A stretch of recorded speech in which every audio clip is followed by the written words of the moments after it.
जेवण म्हणजे फक्त पोट भरणं नसून ते चविष्ट आणि आरोग्यदायी हवं।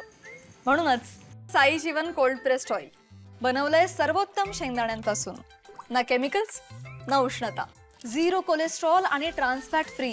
प्रत्येक थेंबात शुद्धता, चव आणि आरोग्य, म्हणजेच तुमच्या हृदयासाठी आणि कुटुंबाच्या आरोग्यासाठी उत्तम। आजच साई जीवन निवडा, कारण आरोग्याला शॉर्टकट नसतो।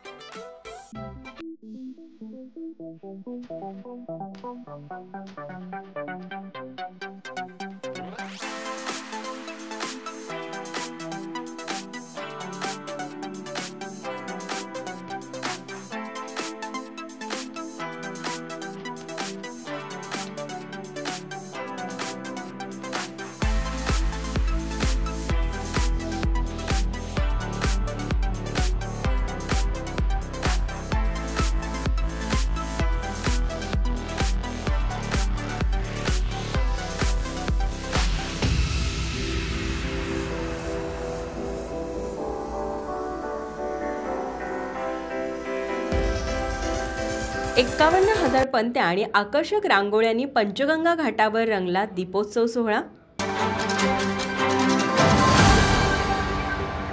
त्रिपुरारी पौर्णिमेनिमित्त कोल्हापूरच्या पंचगंगा घाटावर भव्य दीपोत्सव साजरा करण्यात आला। पहाटे 3 वाजता पंचगंगा घाट 51,000 पंत्यांच्या प्रकाशाने उजळून निघाला। या सोहळ्याला कोल्हापूरकरांनी मोठ्या संख्येने हजेरी लावली होती। दीपोत्सवाच्या निमित्ताने विविध रांगोळ्यांद्वारे आध्यात्मिक, सांस्कृतिक, कलात्मक आणि क्रीडा विषयांसह कोल्हापूर शहरातील समस्या अधोरेखित करण्यात आल्या। विशेष आकर्षण ठरल्या त्या कोल्हापूरमधील समस्या दर्शवणारी रांगोळी, श्री महादेवांची सुंदर पिंड व तिच्या भोवती बसलेले ऋषीमुनी, तसेच श्री महादेव आणि श्रीकृष्ण यांची एकत्रित रांगोळी, याशिवाय स्पर्धा परीक्षा देणाऱ्या विद्यार्थ्यांच्या जीवनावर आधारित रांगोळी, आई अंबाबाईची आकर्षक पूजा आणि तिच्या सभोवती सजवलेली रांगोळी, श्रीकृष्ण आणि यशोदा माता यांची आकर्षक मूर्ती सर्वांचं लक्ष वेधून घेत होती। सोशल मीडियाच्या आहारी गेलेल्या बेरोजगार तरुणाचा आणि शिक्षण घेऊन स्वावलंबन साधणाऱ्या तरुणाचा तफावत दाखवणारी रांगोळी चर्चेचा विषय ठरली। एकूणच या दीपोत्सवात अनेक ज्वलंत सामाजिक आणि सांस्कृतिक मुद्दे रांगोळ्यांच्या माध्यमातून प्रभावीपणे मांडण्यात आले।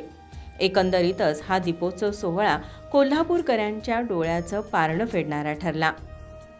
माझा महाराष्ट्र न्यूजसाठी कॅमेरामन नाज अत्तारसह अमृता बुगले, कोल्हापूर।